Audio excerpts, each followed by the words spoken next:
ನಟ ದರ್ಶನ್ ಜೈಲಿನಲ್ಲಿ ನೋವು ಅನುಭವಿಸುತ್ತಿದ್ದಾರೆ. ಇಂದು ದರ್ಶನ್ ಜೈಲಿನ ಕಾರಿಡಾರ್ನಲ್ಲಿ ಓಡಾಡುವಾಗ ಇದ್ದಕ್ಕಿದ್ದಂತೆ ಕುಸಿದು ಬಿದ್ದಿದ್ದಾರೆ.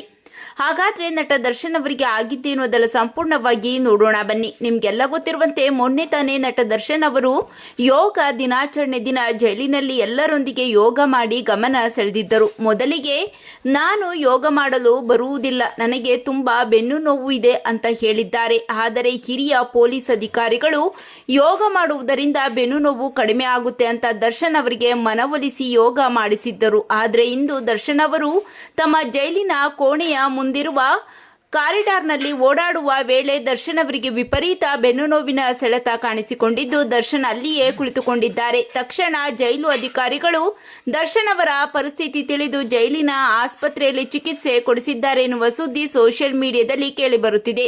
ದರ್ಶನ್ ಅವರು ತುಂಬಾನೇ ಬೆನ್ನು ನೋವಿನಿಂದ ಬಳಲುತ್ತಿದ್ದು ಜಾಮೀನು ಪಡೆಯಲು ಹರಸಾಹಸ ಪಡುತ್ತಿದ್ದಾರೆ. ದರ್ಶನ್ ಅವರ ಬಗ್ಗೆ ನಿಮ್ಮ ಅನಿಸಿಕೆಗಳನ್ನು ಕಾಮೆಂಟ್ ಮಾಡಿ ತಿಳಿಸಿ.